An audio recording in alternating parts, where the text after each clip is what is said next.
Martedì 25 marzo, buongiorno Sicilia da Angelo Gagliano. Ed Emanuela Corsi, buongiorno.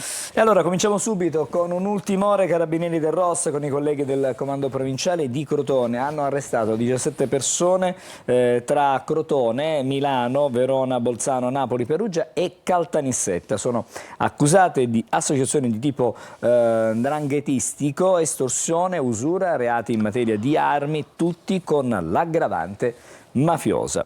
E adesso il processo per voto di scambio politico mafioso e anche corruzione. È stato condannato l'ex sindaco di Tremestieri, Santi Rando, a 8 anni con il rito abbreviato. Tutti condannati e anche gli altri imputati. Sentiamo e vediamo il servizio. 8 anni di reclusione, questa è la condanna con il rito abbreviato inflitta a Santi Rando, ex sindaco di Tremestieri Etneo, dal gruppo di Catania Ottavio Grasso, davanti al quale si è celebrato il processo nato dall'inchiesta Pandora. Rando era stato coinvolto dalle indagini dei carabinieri su presunte infiltrazioni della criminalità organizzata ed episodi di corruzione al comune di cui è stato primo cittadino. Il giudice lo ha condannato per voto di scambio politico-mafioso per le amministrative del 2015 e per alcuni presunti casi di corruzione, da uno dei quali è stato assolto. I suoi legali hanno annunciato ricorso in appello, convinti in un esito diverso. Tutti condannati anche gli altri imputati. 7 anni e 2 mesi sono stati inflitti a Pietro Alfio Cosentino, indicato dall'accusa come il collegamento tra politica e Cosa Nostra, anche per la parentela con il boss Vito Romeo, suo cognato, condannato a 6 anni. Stessa condanna per Francesco Santapaola, figlio di Salvatore e cugino di secondo grado dello storico capomafia Nitto. Il GUP ha inoltre condannato Antonio Battiato e Antonio Cunsolo a 4 anni e 4 mesi di reclusione, i 2 carabinieri accusati di corruzione assieme al deputato regionale della Lega Luca Sammartino, che è stato rinviato a giudizio con la stessa accusa per aver chiesto ai 2 militari dell'Arma di bonificare la sua segreteria politica dalla possibile presenza di microspie. Gli altri condannati sono Salvatore Bonanno, Domenico Cucinotta, Giuseppe Ferlito e Giovanni Naccarato. E adesso andiamo da Emanuela per leggere dalle pagine dei quotidiani le notizie su questa sentenza che riguarda per l'appunto il sindaco, l'ex sindaco di Tremestieri. Vediamo su Repubblica Palermo, intanto a pagina 7, Tremestieri Etneo, condannato il sindaco Santi Rando, ex sindaco di Tremestieri Etneo, finito al centro appunto dell'inchiesta Pandora, che ha scoperchiato un sistema di corruzione che sarebbe stato in grado di piegare la macchina pubblica agli interessi della criminalità organizzata. Appunto è stato condannato a 8 anni di reclusione, la confisca di oltre 78.000 euro e l'interdizione perpetua dai pubblici uffici. E poi invece vediamo la Sicilia, che dedica proprio questa ampia pagina, a pagina 9, al processo Pandora, stangata del GUP, 8 anni all'ex sindaco di Tremestieri, che ricordiamo ha scelto il rito abbreviato, mafia e politica, 10 condanne appunto in abbreviato, 4 anni e 4 mesi ai carabinieri invece caccia cimici. E poi c'è, vediamo qui appunto la foto dell'ex sindaco di Tremestieri Etneo, che potrebbe andare verso lo scioglimento, l'ipotesi appunto di scioglimento sul tavolo di Palazzo Chigi. Dossier anche su un altro comune, quello di Ramacca, sul tavolo del Viminale, appunto il caso di Tremestieri è arrivato da qualche tempo, l'ispezione della prefettura partita lo scorso giugno dopo l'operazione appunto Pandora sarebbe giunto a conclusione e quindi a conclusioni precise rispetto al compito di verificare l'eventuale sussistenza di elementi appunto concreti, univoci e rilevanti su collegamenti diretti o indiretti con la criminalità organizzata di tipo mafioso. Adesso l'ipotesi dello scioglimento, appunto di scioglimento del comune, sembra imminente. Sulla stessa pagina, sì, un po' più, eccola, vedo lì l'inchiesta Mercurio. Sempre sul voto di scambio ci sono altre notizie anche su questo. Un'altra inchiesta che riguarda sempre la provincia etnea, e allora vediamo Castiglione che lascia il carcere dopo un mese, domiciliari all'ex capogruppo dell'MPA all'Ars. Ha trascorso la prima notte a casa il deputato regionale autonomista Giuseppe Castiglione, accusato appunto anche lui di voto di scambio politico mafioso, arrestato però lo scorso 24 febbraio nell'operazione Mercurio. Bene, grazie, grazie. Sempre diciamo di giudiziaria ci occupiamo, perché andiamo a Messina per l'inchiesta sugli appalti all'università. Rinviati a giudizio l'ex rettore Cuzzocrea, con lui l'ex direttore generale dell'Ateneo Bonanno e 4 imprenditori. Altri 2 imputati hanno patteggiato. Sono stati rinviati a giudizio l'ex rettore dell'Università di Messina Salvatore Cuzzocrea e l'ex direttore generale dell'Ateneo Francesco Bonanno nell'ambito dell'inchiesta sugli appalti all'università affidati durante la loro gestione ed i successivi rilievi formulati dall'ANAC, l'Autorità Nazionale Anticorruzione.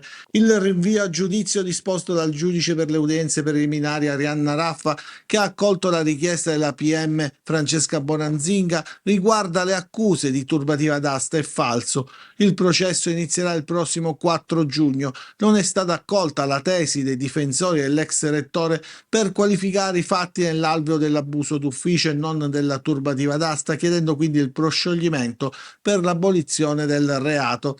La vicenda è quella dei rilievi mossi dall'ANAC nell'ormai lontano aprile del 2022 per la gestione degli appalti, delle forniture e dei servizi per l'Ateneo Peloritano. L'Università di Messina, assistita dall'Avvocatura dello Stato, è parte civile nel procedimento. Oltre all'ex rettore di Messina Salvatore Cuzzocrea e l'ex direttore generale dell'Ateneo Francesco Bonanno, sono coinvolti anche 6 imprenditori titolari delle ditte che eseguirono lavori o forniture per l'Ateneo. 2 degli imprenditori coinvolti hanno patteggiato la pena di 10 mesi e 600 euro di multa.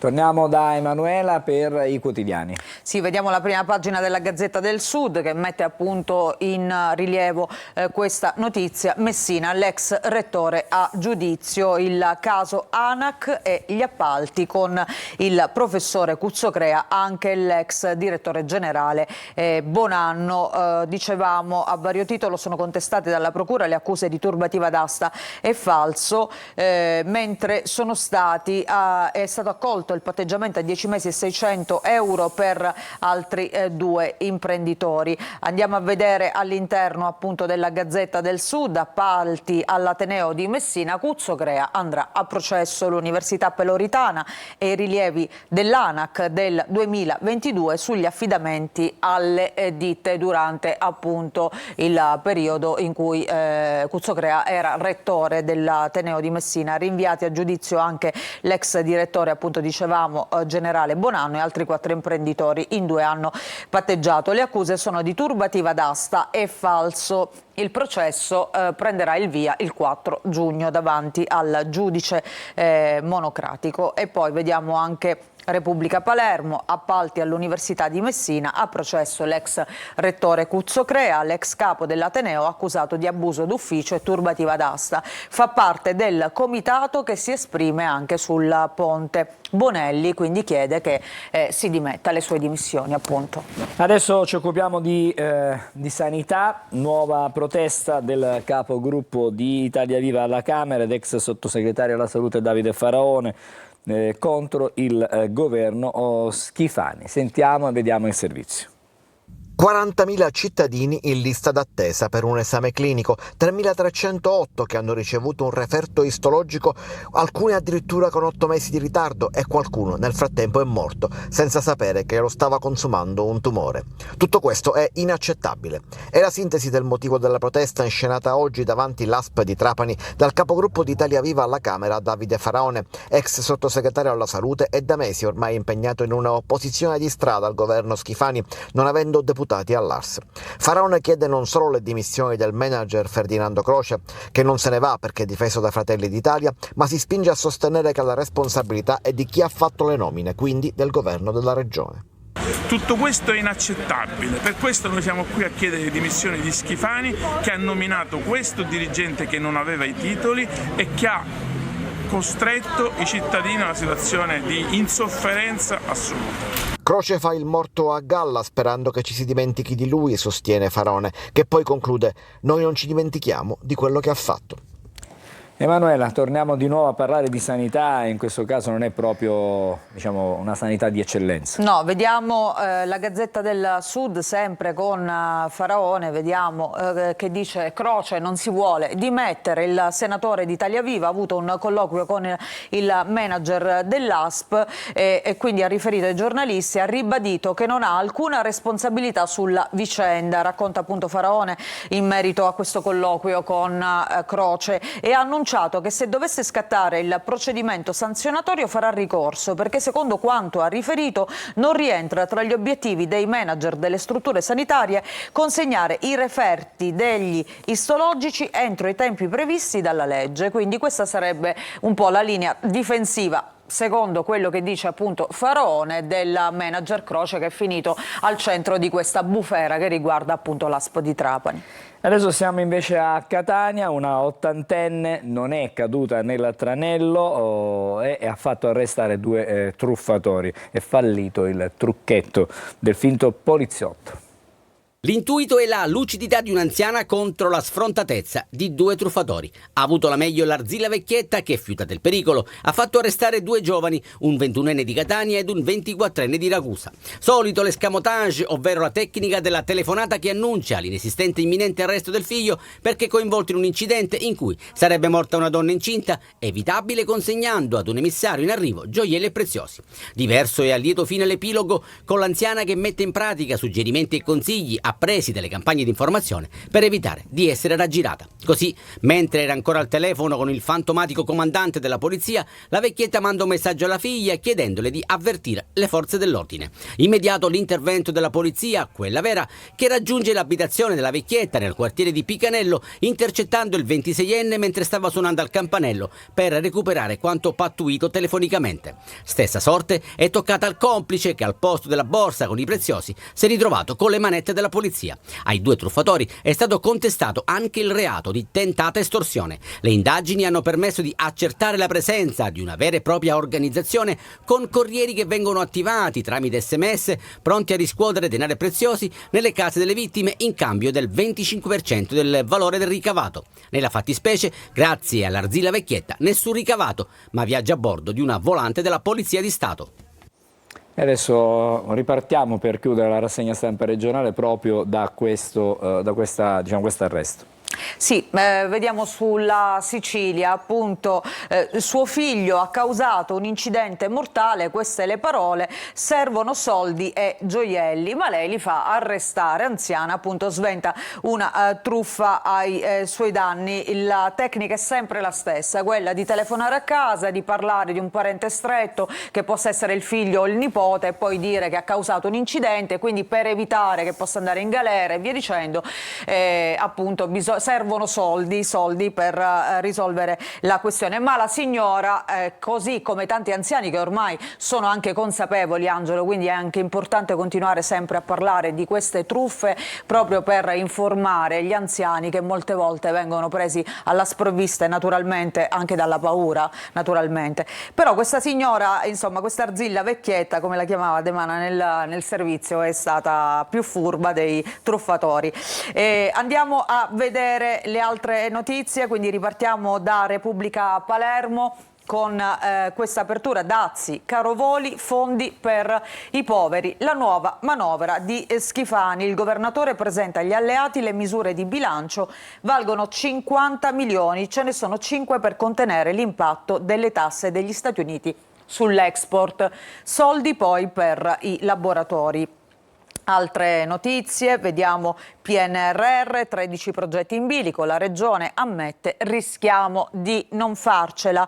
E ancora la nave di Ulisse a Favignana, il Colossal appunto Ulisse che verrà, anzi Odissea credo che si chiami il film di Christopher Nolan, quindi un filmone americano che appunto verrà girato in buona parte appunto in Sicilia, quindi primo Chuck appunto del film di Nolan. E ancora vediamo i due cognomi ai siciliani non piacciono. Questa è una notizia curiosa che oggi tra l'altro mette in prima pagina Repubblica, perché a quanto pare questa moda del doppio cognome però in Sicilia non ha un grosso appeal. E poi vediamo altre notizie, malattie permessi, l'Amat ai ripari, assume 120 autisti. E ancora paziente palermitana alla consulta che dice porto il mio no al suicidio assistito. Andiamo a vedere all'interno intanto la notizia in primo piano, dazi, caro voli, povertà. la manovra di primavera del governo regionale vale almeno 50 milioni. Le proposte per il prossimo assestamento di bilancio, sul piatto ci sono 5 milioni appunto per mitigare questo impatto che potrebbero avere i dazi americani sull'export siciliano.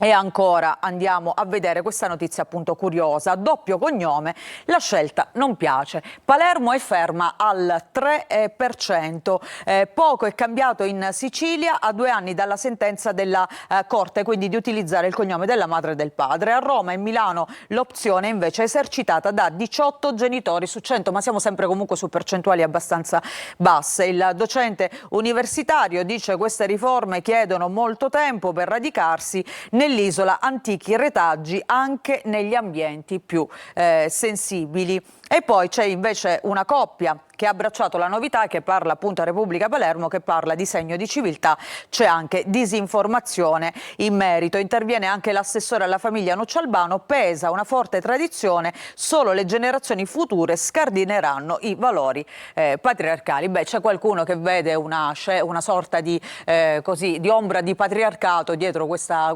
scelta, forse... Ma probabilmente la norma non è neanche tanto diciamo, conosciuta e diffusa, e quindi magari con il passare del tempo ci si abituerà a questa consuetudine. È probabile che, come appunto dicono le nuove generazioni, ma perché come dici tu magari quando si va a registrare, quando si registra una nascita in ospedale, si dice soltanto il cognome del papà, non si mette quello della mamma, e da lì in poi comincia un iter. Bisogna essere magari più preparati da questo punto di vista. Esatto. Poi vediamo anche cosa succede all'Amat, l'azienda del trasporto pubblico palermitano, dove c'è una carenza di organico di autisti e soprattutto a causa anche di malattie permessi, quindi l'Amat corre ai ripari e assume 120 autisti. La soluzione degli interinali dopo i disservizi che tra l'altro si sono verificati proprio 2 giorni fa, domenica, con 88 conducenti a casa e 46 bus fermi. Diciamo che questa è una storia che si ripete spesso a Palermo. Esatto. I timori sono soprattutto poi per le festività pasquali, quindi figuriamoci.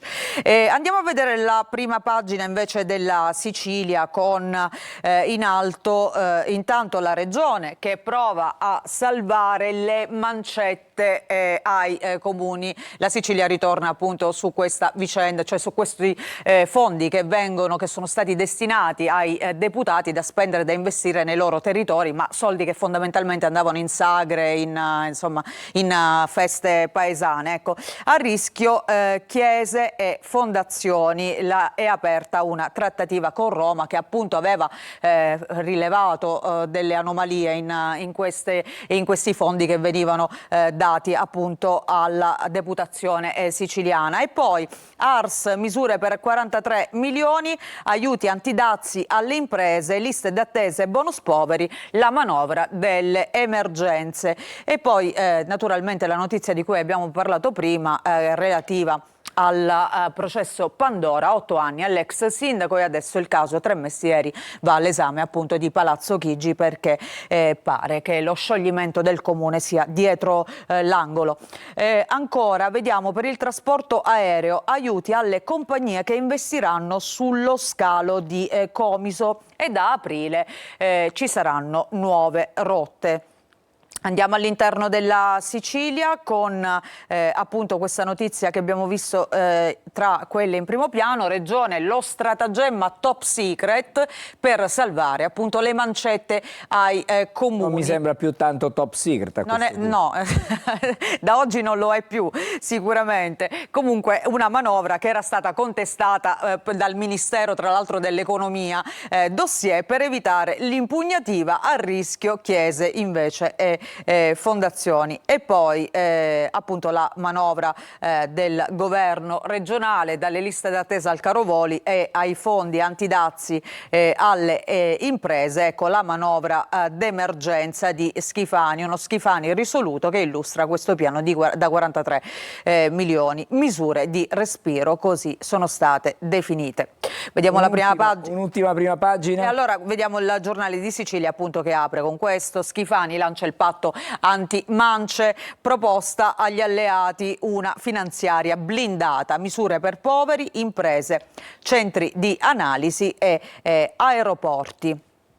Ci fermiamo qui? Ci fermiamo qui, grazie allora a Emanuela Corsi. Fra poco torneremo da lei però per vedere i quotidiani nazionali con le notizie che arrivano non solo dall'Italia ma anche dall'estero. Vedo già collegato con noi e do il buongiorno al sostituto commissario Gabriele Ferraro. È il momento di sentire le notizie sulla viabilità stamattina in Sicilia, compartimento della Polizia Stradale della Sicilia orientale. Quali sono le novità questa mattina? Buongiorno a lei studio e a tutti i telespettatori. Diciamo che le notizie sono confortanti, non ci sono particolari criticità se non quelle legate all'orario cosiddetto di punta di ogni mattina. Ma andiamo nello specifico e partiamo subito con l'autostrada A18, la Messina-Catania, dove a causa di lavori rimane chiuso lo svincolo di Taormina in direzione di Catania fino alle ore 24 del 12 aprile di quest'anno. Passiamo adesso alla tangenziale di Catania, dove segnaliamo code a causa dell'intenso traffico tra la barriera di San Gregorio in direzione di Mister Bianco, ovviamente verso Siracusa. Così come segnaliamo code sulla 18 di Ramazione tra lo svincolo, cioè tra San Gregorio e Catania Centro. Passiamo adesso all'autostrada A18, la Catania-Siracusa Modica, dove segnaliamo che il tratto tra Avole e Cassibile è stato riaperto in direzione di Siracusa, però permane sempre il divieto di circolazione per tutti i mezzi che superano a pieno carico 7,5 tonnellate di massa.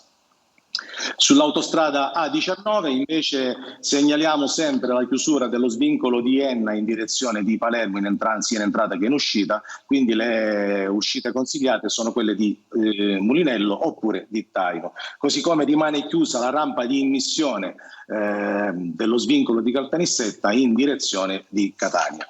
Per quanto riguarda le strade statali non abbiamo particolari criticità se non quella che ogni mattina si verifica sulla strada statale 121 tra Paternò e Catania, tra Piano Tavolo e Mister Bianco, proprio in direzione di Catania a causa dell'intenso traffico, quindi possiamo segnalare delle code. Le nostre pattuglie segnalano piogge su buona parte delle nostre strade, quindi raccomandiamo a tutti gli utenti di moderare la velocità e di adeguare il loro stile di guida in funzione proprio delle condizioni meteo.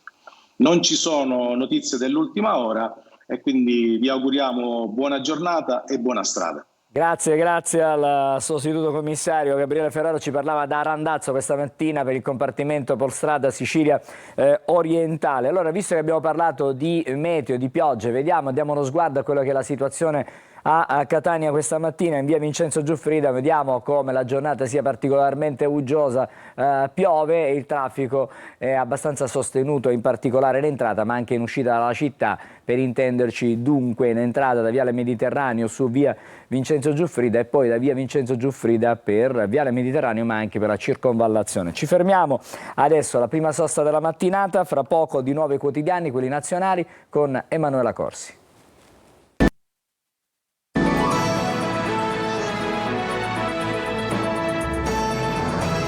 Torniamo da Emanuela al momento di leggere i quotidiani nazionali.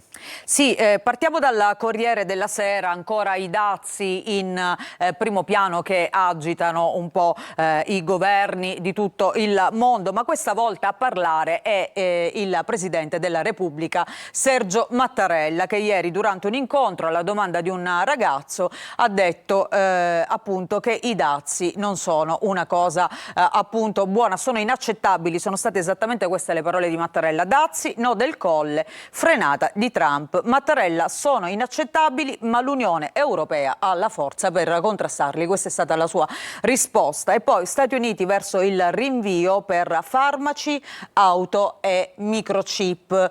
Poi l'altro tema è quello del cessate il fuoco in Ucraina, quindi i colloqui che sono in corso in Arabia Saudita tra le delegazioni di Russia, Stati Uniti ma anche dell'Ucraina, e quindi colloqui a Riyadh sull'Ucraina. Si tratta su confini ed energia, intesa vicina sulle terre rare. Intanto nuovi raid russi appunto nel territorio ucraino. Vediamo le altre notizie. E allora il Papa che è stato dimesso ci disse è brutto, parla il medico Alfieri che lo ha avuto in cura.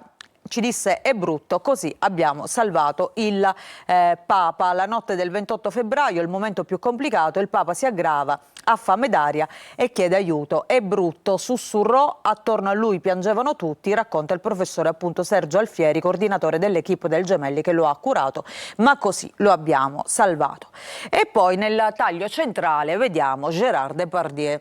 Questa volta non per il ruolo recitato in un film, ma perché l'attore si è dovuto presentare in aula e a processo con accuse di stupro da parte di 2 donne.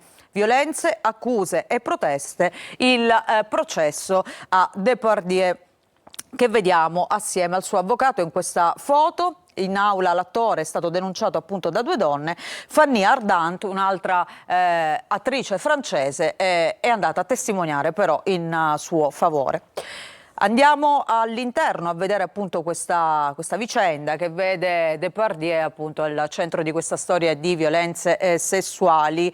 Processo al via tra accuse e tensioni. L'attore chiede di parlare ma deve attendere. Scontro tra avvocati. Intanto ci sono state manifestazioni all'esterno e le vediamo qui le manifestanti. Sono alcune donne che si sono date appuntamento fuori dall'edificio, appunto dal tribunale, per manifestare contro l'attore e la violenza sulle donne. Vittime, noi vi crediamo, recita un cartello. Di tutt'altro avviso invece appunto Fanny Ardant, l'attrice che è arrivata in tribunale prima dell'udienza, oggi prenderà parola per testimoniare appunto in difesa di Depardieu, a cui ha rivolto un sorriso uscendo dall'aula.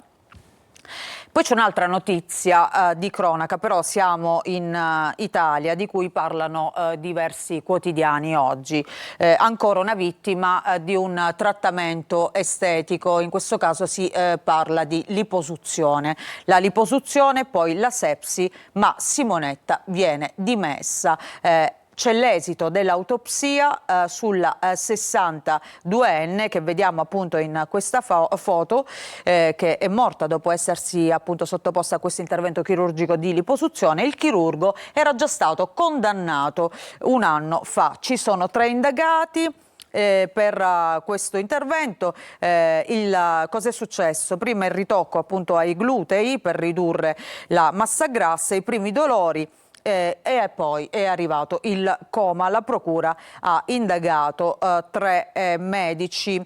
Lei si chiamava Simonetta Calfus, di appunto 62 anni, morta in ospedale 12 giorni dopo una liposuzione in uno studio privato. I medici che sono finiti nell'indagine sono il chirurgo che l'ha operata, un anestesista che sarebbe l'amico di questa donna che l'ha presentata appunto poi al medico, e poi un medico di una clinica che l'ha dimessa quando invece già stava male. Secondo i primi risultati dell'autopsia effettuata dall'Istituto di Medicina Legale di Tor Vergata, la donna è morta appunto per una sepsi. Che cos'è? Lo spiega oggi sempre il Corriere: una complicazione di un'infezione le cui conseguenze possono essere molto gravi e anche mortali, come purtroppo è accaduto in questo caso. Ancora un caso di una donna che si sottopone ad un intervento di chirurgia estetica e che appunto poi va incontro a complicazioni che portano alla morte. Il Messaggero, vediamo, mette in prima pagina questa vicenda, la morte di Calfus. Quel chirurgo rovinò anche me.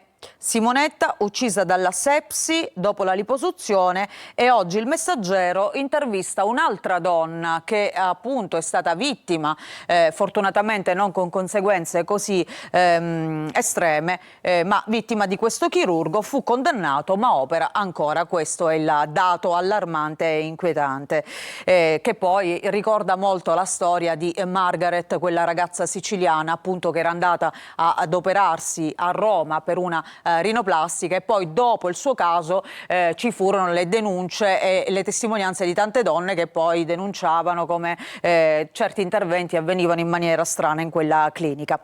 Il Messaggero però apre con Mattarella che scuote l'Europa, si aggiorni. Servono decisioni veloci, dazi inaccettabili ma possono essere contrastati. E poi Trump che dice valuto di abbassare le tariffe ad alcuni paesi. quindi diciamo sono dazi selettivi un po'. Bloomberg, frenata su auto, farmaci e chip. E poi vediamo intanto per quanto riguarda la guerra in Ucraina, Mosca tratta Riyadh per la tregua, ma intanto bombarda l'ospedale. E qui vediamo un'immagine drammatica di una signora appunto ferita, missili su Sumi, almeno 94 feriti, in Arabia ci sono 12 ore di negoziati. Andiamo al giornale di oggi con i dazi anche qui in primo piano, il bazooka di Mattarella, il Colle, tariffe inaccettabili, Bruxelles faccia di tutto per evitarle. E poi Casabianca, la chat segreta, non salveremo ancora gli scrocconi europei. Questo sarebbe emerso da questa chat. E poi si torna a parlare di migranti, sentenza shock, vediamo in alto, il migrante espulso dal governo Draghi rientra in Italia. Ancora altre notizie, il fotogramma inedito che smaschera Prodi. Questa è una notizia che viene riportata oggi soprattutto sui quotidiani di destra, cioè uno scontro tra una giornalista di Quarta Repubblica, quindi programma Mediaset, con Prodi per quanto riguarda il manifesto di Ventotene. Insomma, la giornalista, spieghiamo un attimo cosa è successo, ha incalzato Prodi dicendo: ma le condivide le parole del testo del manifesto di Ventotene? E diciamo è stata una domanda che Prodi non ha apprezzato, e quindi oggi tanti riportano appunto questo scontro con la giornalista Mediaset. Vediamo Il Giorno, altre notizie, soprattutto tanta cronaca in prima pagina, oltre all'Ucraina, quindi si tratta sulla centrale nucleare. Vediamo un'altra storia che ha come protagonista un TikToker vittima dell'odio social. TikToker di 21 anni si suicida, il dramma di Davide non ferma l'odio social. Intanto il padre è indagato per la pistola che deteneva in casa ed era incustodita. Questo ragazzo l'ha fatta finita appunto utilizzando l'arma del padre, perché sui social raccontava la sua trasformazione da uomo a donna, voleva appunto fare questo cambiamento, andava incontro a questo cambiamento, però è stato vittima di insulti pesanti. E poi vediamo nel taglio centrale il delitto Gucci. Oggi c'è un'intervista a Pina Auriemma, 30 anni dopo l'omicidio dell'imprenditore. Ricordiamo, la mandante di questo omicidio fu la moglie Patrizia Reggiani, e lei racconta: Patrizia Reggiani mai più vista, ma eravamo vere amiche, non capì che voleva Gucci morto. Queste sono state le sue parole 30 anni dopo l'omicidio. Venne dipinta come la maga manega di aver mai letto le carte. Oggi, dopo aver scontato 13 anni di carcere come complice appunto di Patrizia Reggiani e sua intermediaria poi con i responsabili del delitto, si dice pentita. Non capì le intenzioni di Patrizia, avrei potuto avvertire Maurizio. Con lei mai più avuto contatti, in giro fingerei di non conoscerla. Questa oggi l'intervista che ha fatto Il Resto del Carlino, ma vediamo anche altre notizie di cronaca. Si torna a parlare del delitto di Garlasco, perché ci sono invece le prime parole, il primo commento di Stasi per quanto riguarda questa indagine nei confronti di Andrea Sempio. Stasi è stato intercettato da una giornalista mentre usciva dal carcere e andava a lavoro. Lui ha detto: DNA di Sempio, ci sarà un motivo. E quindi appunto questo per quanto riguarda l'inchiesta bis di Garlasco, che ricordiamo ha condannato poi Stasi come unico responsabile della morte di Chiara Poggi, ma tutto adesso potrebbe essere anche riaperto e ribaltato. Grazie Emanuela. Adesso diamo uno sguardo alle previsioni meteo e poi i primi ospiti della mattinata. Buongiorno Sicilia. Bentrovati da Clara Ventura di Trebi Meteo. Nella giornata di martedì prevalenza di sole al nord ma con qualche isolato debole fenomeno su parte della Liguria, Emilia-Romagna e zone montuose del Triveneto. Maggiore variabilità ed instabilità al centro-sud e sulle due isole maggiori e in effetti sulla Sicilia avremo un aumento progressivo della nuvolosità più nella seconda parte del giorno con fenomeni a carattere sparso e più concentrati sul versante ionico dove sarà possibile qualche temporale. Il tutto in un contesto climatico che si manterrà ancora mite e temperature massime che arriveranno a toccare anche i 23-24 gradi. E per quanto riguarda poi la giornata di mercoledì avremo ancora tempo instabile su tutto il territorio con fenomeni concentrati nella prima parte della giornata ed in graduale attenuazione. Rinforzeranno anche i venti, i mari risulteranno ovunque mossi, le temperature massime saranno in lieve calo. Tutti i dettagli in merito sull'app di Trebi Meteo. Desiree, ma quando cucini tu con me, Desiree, L'assaggio è l'immenso per me.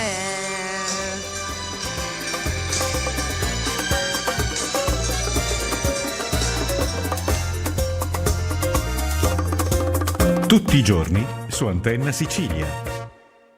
Eccoci, bentrovati a Buongiorno Sicilia. Con me in studio c'è l'avvocato Valentina Armenia. Buongiorno. Buongiorno a tutti, buongiorno. E Antonello Arculeo. Buongiorno, che grazie. è referente di Centro Famiglie, mentre l'avvocato Armenia è un avvocato civilista. Sì. Allora, di cosa parliamo stamattina? Di recente c'è stata una sentenza della Corte Costituzionale che ha aperto alle adozioni per i single, ma solo per le adozioni internazionali. Cerchiamo di fare il punto, e in questo caso mi rivolgo chiaramente alla donna di legge in questo caso, perché nel nostro paese diciamo, la normativa non prevede e non consente ai singoli di poter diciamo, accedere all'adozione, ma in questo caso si potrà accedere alle adozioni internazionali. Effettivamente la Corte con questa sentenza che è diventata storica, è la 33 del 2025, ha diciamo, un po' uniformato quella che è la legge alla società d'oggi. L'interrogativo è partito dal Tribunale dei minorenni di Firenze, il quale è stato investito dall'istanza di una signora che voleva essere sottoposta appunto al giudizio di idoneità per accedere all'adozione internazonale. Fino a questo momento, a causa dell'articolo 29 bis della legge sulle adozioni, queste domande venivano respinte. Una legge dell'83? Dell'83. Per questo infatti dico che la Corte si è uniformata diciamo, alla società odierna e spesso la Corte diciamo, è più veloce del legislatore. Ecco. Ha rimesso la palla diciamo, sotto questo profilo alla Corte di Cassazione chiedendo ma sussiste oggi davvero una pregiudizialità ad aprire le porte dell'adozione internazionale alle persone singole? Effettivamente nella motivazione del Tribunale dei minori vengono anche scandagliati 3 casi nei quali anche la legge dell'83 già apriva alle persone singole. Si trattava di casi particolari, per esempio se uno degli adottanti moriva durante il periodo di affidamento preadottivo. Quindi il Tribunale di Firenze ritiene che effettivamente non ci sia una preclusione, quell'imitationature che inizialmente la legge dell'83 prevedeva viene un po' a sgretolare. Ed effettivamente, soprattutto pensando all'articolo 8 della Convenzione Europea dei diritti dell'uomo che prevede che lo Stato non debba ingerire sulla possibilità di autodeterminarsi dell'uomo, effettivamente la Corte Costituzionale ha ribadito che deve essere data questa possibilità alle persone singole di presentare l'istanza dinanzi al Tribunale dei minori per essere sottoposti al giudizio di idoneità. È stata una sentenza epocale, già altre lotte erano state fatte nel nostro paese. Mi piace citare Luca Trapanese, che voi sicuramente conoscerete, che ha lottato tantissimo per adottare la piccola Alba, che era una bambina Down che era stata rifiutata da tantissime famiglie. Allora, adesso cerchiamo di capire però, qui abbiamo visto l'aspetto, diciamo, abbiamo dato una lettura alla sentenza da un punto di vista giuridico. Cerchiamo di capire che cosa succede però nella vita, nella quotidianità, nel mondo in cui si vive. Fino a ieri una persona single non poteva fare questa adozione. Però attenzione, ricordiamo che sono sempre adozioni internazionali, al momento non è possibile adottare bimbi che nascono in Italia. Ma cosa significa questa decisione? Che si va verso nuovi modelli di famiglia? Beh, significa che l'adozione in questo momento in Italia è qualcosa che riguarda pochissime, cioè possono essere diciamo in qualche modo accolte non tante richieste, no? Delle tante famiglie che chiedono di adottare, diciamo, viviamo in un paese dove non sono tantissime, no? Quindi ovviamente le valutazioni da parte dei tribunali per l'adeguatezza, no? Sono molto selettive. Ovviamente, siccome ovviamente un'altra cosa riguarda quello che è il mondo dell'adozione internazionale, perché ci sono paesi, ad esempio in Africa, dove invece c'è una quantità di bambini enormi che rimangano in questa situazione, ma quello è un mondo un po' più complicato. Quello dei minori stranieri non accompagnati è legato al fatto che poi nelle adozioni, ed è anche normale, credo che sia naturale, ci sono spesso delle situazioni che non sono facili, perché la scelta di una famiglia che vuole adottare credo che sia una scelta, quando è consapevole, veramente molto meritevole, perché sono persone che sono consapevoli di voler dare amore, che per loro è importante, a qualcuno che non lo ha avuto e a qualcuno che spesso ha subito traumi o situazioni difficili. Quindi credo che sia molto importante da parte delle famiglie avere una consapevolezza che queste difficoltà devono essere gestite. Se alcune situazioni non trovano risposta da parte di nuclei, che ovviamente inizialmente magari è logico che si valutano più delle situazioni più larghe, ma ci sono molte persone che hanno la capacità e la possibilità di poter dare amore a un bambino o una bambina che ha spesso delle difficoltà e dei problemi, perché non darle anche a nuclei singoli? Credo che Mi sia fermo giusto. ancora con Antonello Arculeo. In qualche modo questa è una visione più inclusiva, della genitorialità in questo caso, no? Giustamente inclusiva, ma ugualmente selettiva, perché comunque, ripeto, questa è una scelta a cui si arriva dopo tanti e lunghi passaggi. Molte delle famiglie che hanno fatto questa scelta lo sanno e molto spesso, ripeto, credo che non ci sia una precisa consapevolezza del fatto che alcune di questi nuclei o di questi bambini, perché parliamo per esempio qua di bambini minori stranieri non accompagnati, quindi per bambini che quasi sicuramente hanno passato dei traumi estremamente gravi e pesanti. Questo tipo di consapevolezze da parte di qualsiasi famiglia deve essere molto ben chiaro, perché, ripeto, purtroppo succede anche che alcuni di questi abbinamenti non vanno bene. Capita che ci sono bambini che passano purtroppo anche più di una famiglia. Bisogna poi, ci sono degli iter che vanno seguiti con grande attenzione, bisogna capire quali sono le esigenze del minore, che va sempre tutelata, perché il bisogno, di affetto, il bisogno di amore del minore deve essere, secondo me, e chiaramente anche di una giusta educazione, deve essere sempre tutelata, deve essere sempre in primo piano.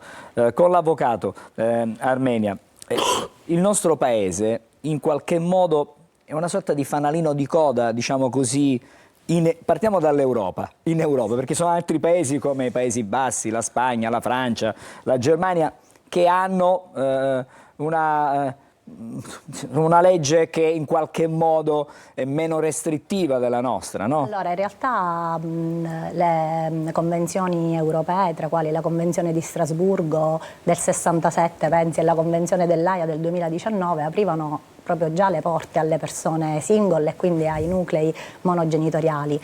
L'Italia effettivamente nel ratificare queste convenzioni ha sempre perso quell'occasione di uniformarsi anche alle legislazioni dei paesi vicino a noi.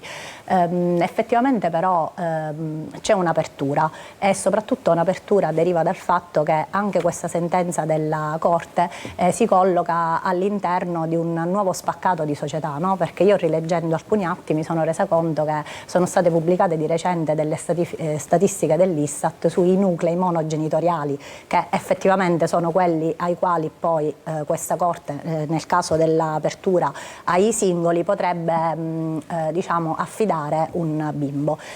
Questi nuclei monogenitoriali sono sempre esistiti, solo che fino a circa 20-30 anni fa si trattava principalmente di nuclei di persone vedove, mentre adesso si tratta di soggetti che hanno anche per scelta o per condizioni diciamo che la vita ha creato, gestito, accudito e curato un bimbo da soli. Da qui si potrebbe diciamo, aprire ancora di più lo scenario, soprattutto appunto per questi minori stranieri, all'adozione in questo senso, perché in realtà quello che mira ad ottenere la legge è un ambiente stabile e sereno per un bambino, quindi indipendentemente dal fatto se ci siano due genitori coniugati o non coniugati, appunto ad imitazione della natura come prevedeva la legge dell'84.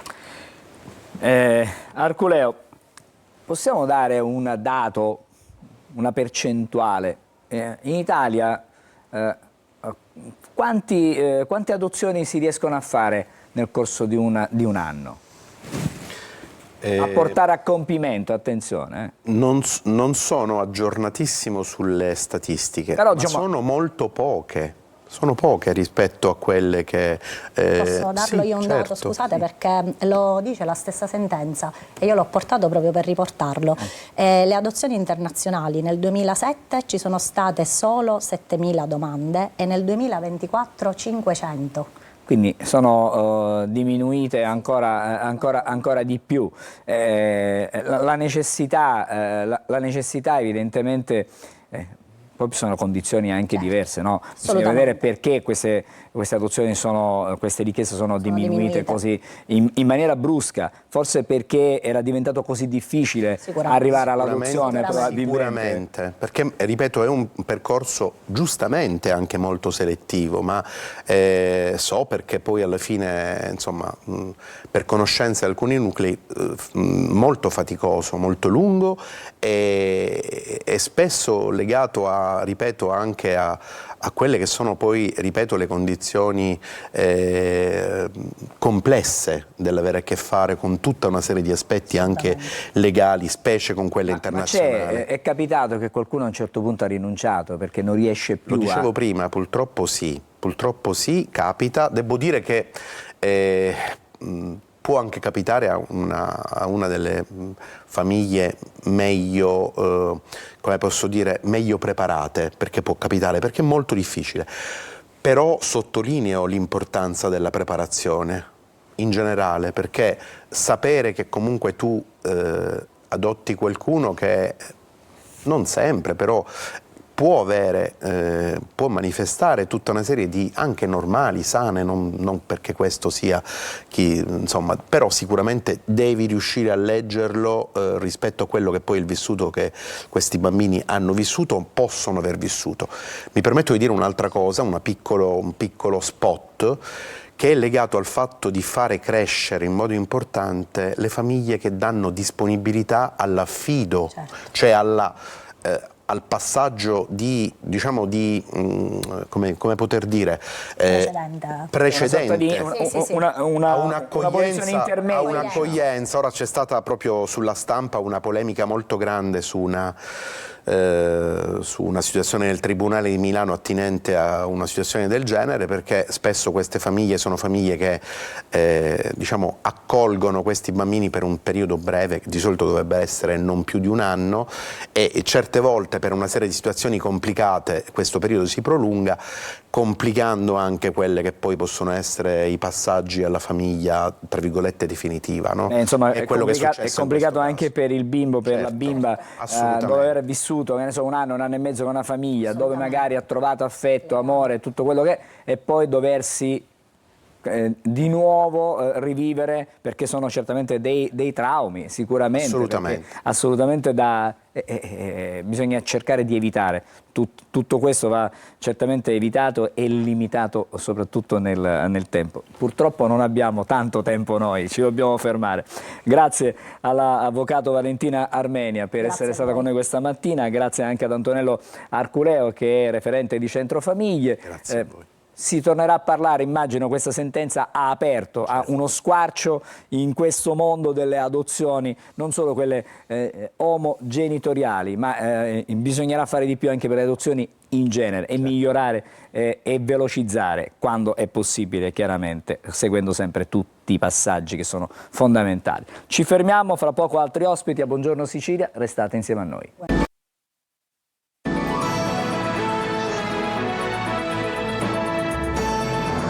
Eccoci di nuovo insieme e do il benvenuto e ben trovato alla dottoressa Serenella Palmeri. Buongiorno. Buongiorno a lei, grazie. È la responsabile della divisione di otorino-laringoiatria e anche chirurgia cervico-facciale a indirizzo oncologico dell'ospedale San Vincenzo di Taormina. Esatto.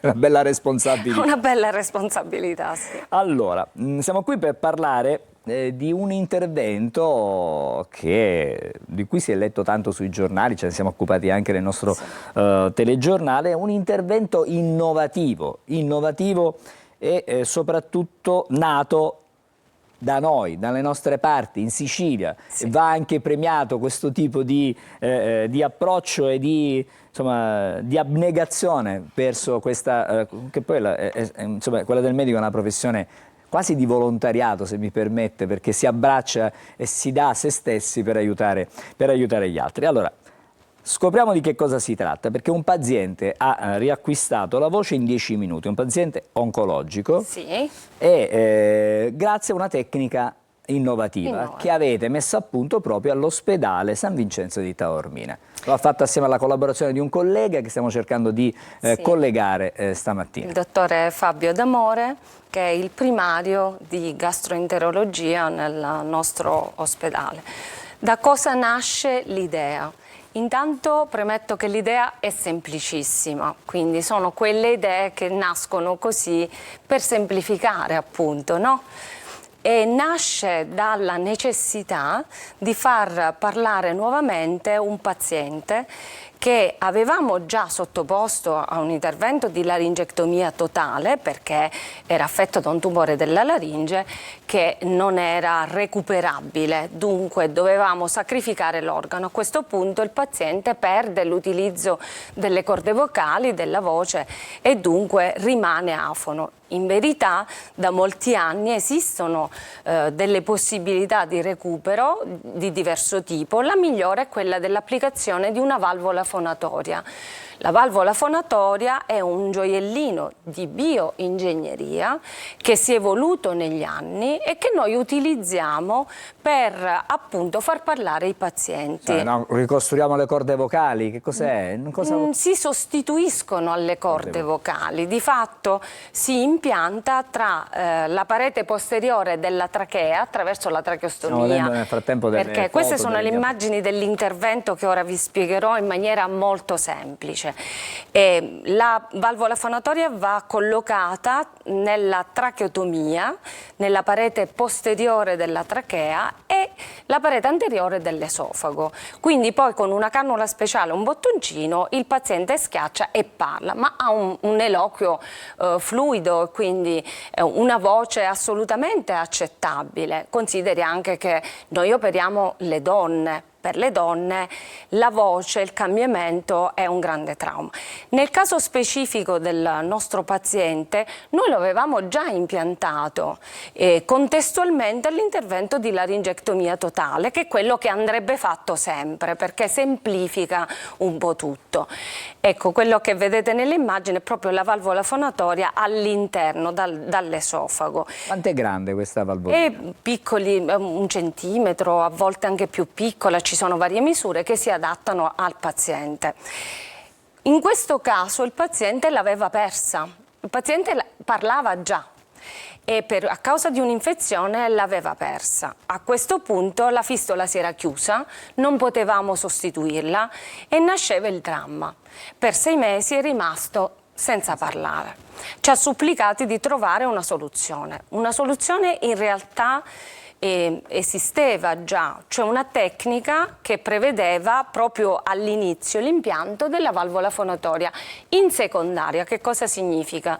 Significa in un secondo tempo, dopo la laringectomia totale. Quindi in 2 fasi? In 2 fasi, solo che questa tecnica, in questa tecnica si utilizzava e si utilizza un esofagoscopio rigido che lei deve immaginare come un cilindro di queste dimensioni di metallo, un tubo metallico, un po' come il mangiatore di spade, no? Che si introduce attraverso la bocca, attraversa l'esofago per arrivare fino alla trachea. In questo inserimento, questo strumento a volte poteva causare delle lacerazioni involontarie dell'esofago, soprattutto se il paziente era stato sottoposto per esempio a cicli di radioterapia, quindi i tessuti erano sclerotici, causando una gravissima complicanza che è la mediastinite. Il paziente può anche morire a causa di questo, per cui lei capisce bene che la valutazione nell'utilizzo di questa tecnica è importante. Noi abbiamo avuto in passato 2 casi di mediastinite poi risolti per fortuna e ci hanno provato moltissimo. A questo punto io dovevo risolvere il problema al paziente.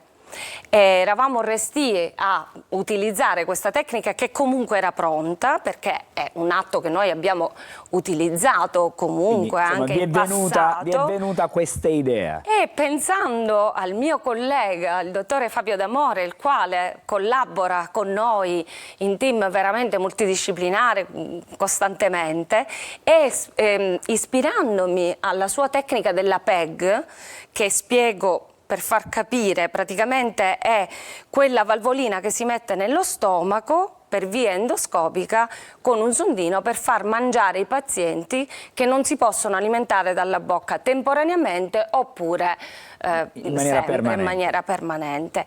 Quindi pensando a questo io ho detto: Fabio, vuoi provare una cosa con me, perché ho bisogno di risolvere questo problema, io sono sicura che funziona.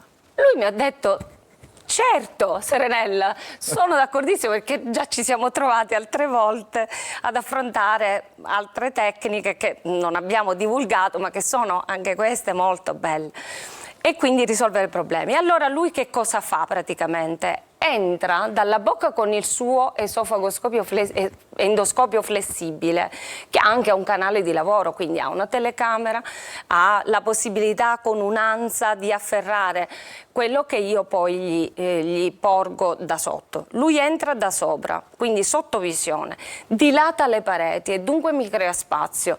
Io semplicemente dalla transilluminazione individuo il punto esatto, con un trocar vado a pungere, che è un ago con un canale, dove metto un filo guida, lui lo afferra, lo tira verso la bocca, agganciamo la valvola fonatoria, la tiriamo nel suo posto e fatto. Quindi. E questa è dall'interno la valvola fonatoria, cioè noi così non rischiamo sanguinamenti, non rischiamo complicanze di nessun tipo, e veramente dura 5 minuti. E si restituisce al paziente una qualità di vita. Assolutamente sì, ovviamente importante. Il paziente parla da subito perché deve solo attivarla. È una meraviglia davvero, davvero una meraviglia. Ma voglio dire, quando si possono risolvere problemi di salute in maniera, non dico indolore, perché chiaramente un po' di fastidio c'è sempre, sì, però alla fine il risultato è eccezionale. Si riha di nuovo la voce. È sicuro, sono delle piccole cose ma che fanno grandi cose. Ecco, la medicina è fatta di piccole cose che però risolvono grandi problemi. Noi non dobbiamo puntare soltanto alla risoluzione della malattia, perché ovviamente abbiamo di fronte una malattia importante che è un tumore della laringe, ma così anche quelli che noi trattiamo nel nostro distretto sono tutti tumori importanti, ma la funzione va preservata o comunque va recuperata. Perché?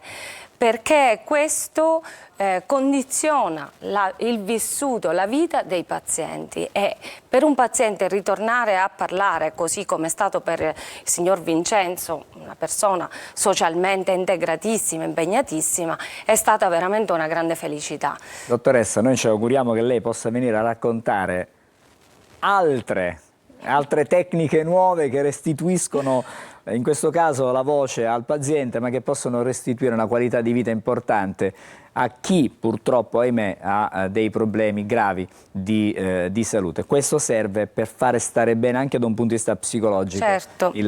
Una cosa che volevo comunque sottolineare è l'importanza della multidisciplinarità per far questo, perché mi è stata l'idea, ma la realizzazione è multidisciplinare. Esatto, diciamo la convergenza. La convergenza, cioè offrire al paziente tutto quello che ha a disposizione per raggiungere un grande risultato, e quindi risorse umane incredibili, che sono gli infermieri di sala operatoria, gli anestesisti, gli infermieri di reparto e tutti quanti.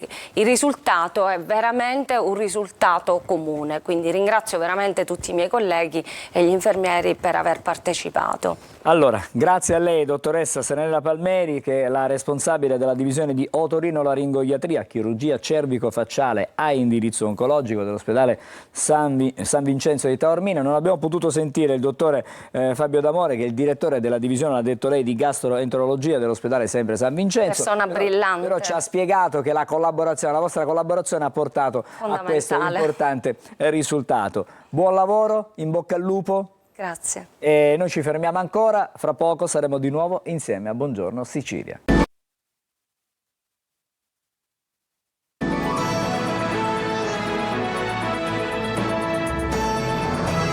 Siamo di nuovo insieme, adesso guardiamo le pillole di Almanacco. Il 25 marzo si celebra la giornata internazionale in ricordo delle vittime della schiavitù e della tratta degli schiavi transatlantica.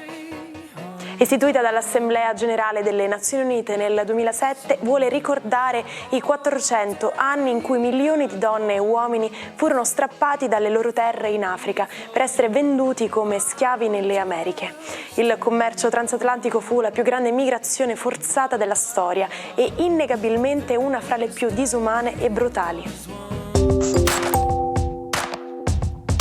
Nelle scorse puntate abbiamo parlato di costellazioni, ma queste cambiano nel tempo? La risposta è sì. Pensate che fra circa 50.000 anni alcune costellazioni non avranno alcuna somiglianza con le figure attuali. Più una stella è lontana dalla Terra, meno cambierà posizione rispetto a quello che noi vediamo. Storicamente erano figure immaginarie formate da stelle, ma all'inizio del XX secolo furono ridefinite come porzioni di cielo. Sebbene sembrino raggruppate, le stelle di una costellazione non sono necessariamente vicine tra loro nello spazio.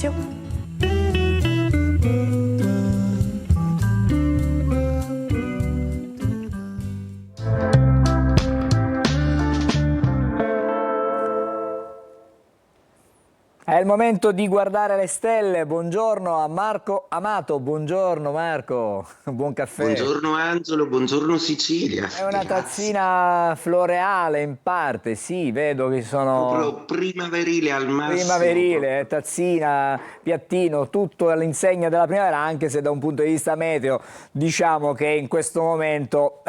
il cielo è un per po'... noi siciliani è una primavera un po' tardiva. Molto tardiva, direi.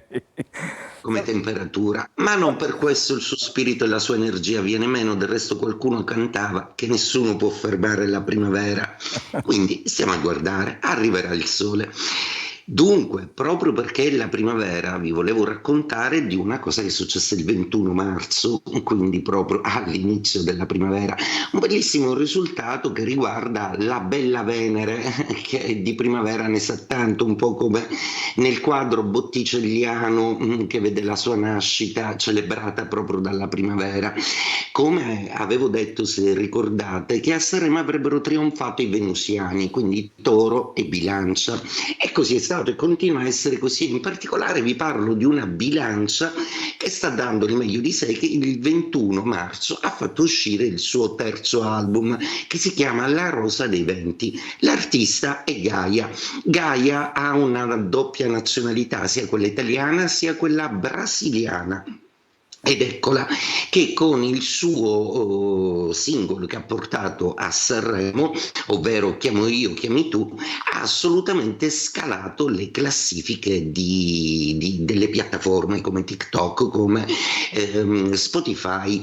Ebbene, a rafforzare comunque anche questo suo pezzo è proprio la coreografia assolutamente divertente e molto allusiva proprio a questo gioco delle parti che viene descritto nella canzone. Chiamo io, chiami tu, un po' il dilemma bilancia che cerca sempre una mediazione molto importante. Il successo bilanciano è un po' più tardivo rispetto all'inverno, proprio perché si ritrova comunque due amici e due nemici quest'anno, ovvero ha già l'amicizia di Plutone, la creatività, avrà quella di Urano, l'esplosione, la forza di decisione. Saturno e Nettuno saranno però a questo segno zodiacale contro, quindi l'emotività e il lavoro esigeranno tantissimo questo segno zodiacale. Ma torniamo ai giorni nostri, e la luna di oggi deve fare un po' da mediatrice questa volta, trovandosi in Acquario, perché Mercurio torna al retrogrado in Pesci e si associa a Plutone. Quindi quale mistero i segni zodiacali vogliono scoprire? E beh, iniziamo a raccontarlo. Ariete, il mistero forse non c'è per voi Ariete, ma state avendo la sensazione, visto che Mercurio ha alle spalle nel segno precedente, che ci sia qualcosa che non va. Quindi non avete un problema, ma lo state cercando. Coraggio, lo troverete.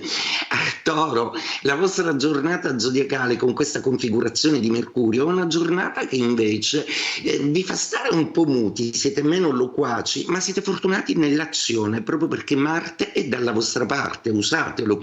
Gemelli, per voi questa configurazione è un po' spinosa, proprio perché Mercurio è il vostro pianeta, voi siete il segno della comunicazione, e un Mercurio retrogrado che torna in quadratura non è proprio il massimo, ma ciò non di meno non sorprenderà il fatto che Plutone invece è amico, quindi anche se non comunicate intuirete proprio quello che volevate sapere.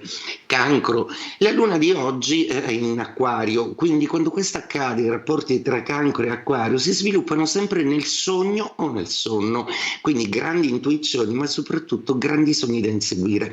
Leone, la giornata di oggi prevede la luna contro in Acquario in opposizione, quindi un calo d'umore, però comunque associata a Plutone quello che intuivate piano piano sembra essere abbastanza veritiero, quindi fidatevi delle vostre emozioni. Vergine, una giornata con Mercurio in opposizione al retrogrado per giunta, è anche il vostro pianeta, per cui in questo caso forse vi sentite soffocati nel non poter esprimere un pensiero che vorreste esprimere da tempo.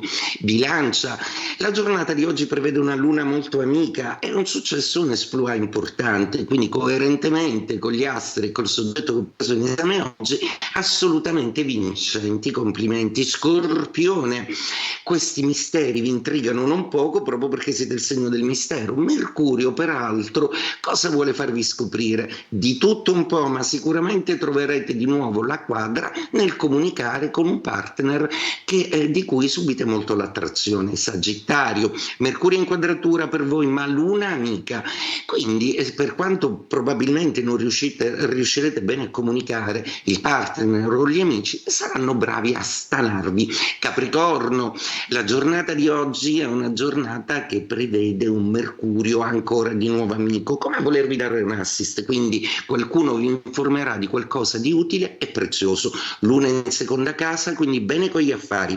Acquario, la luna oggi è nei vostri gradi, quando questo accade non siete sempre molto felici perché gli sbalzi umorali non li amate, già ne avete abbastanza di vostri, ma quel Plutone esplode di creatività e Mercurio vi può far esprimere oggettivamente le cose che pensate, tramutandole in dei progetti. Pesci, Mercurio torna proprio vostro ospite ed è proprio lui che tenta di farvi capire qualcosa che vi sembra forse un po' brutto esprimere, che però risulterà necessario soprattutto in ambito lavorativo e gestionale. I pesci, tra l'altro, sono il segno che ospita ancora Saturno, quindi è nel lavoro che renderete al meglio e terrete in mano la situazione. Detto questo, ragazzi, vi auguro una splendida giornata e ci vediamo domani con le stelle di Marco Amato. Grazie Marco, adesso ci vediamo, ci sentiamo domani. Adesso vedo in collegamento sui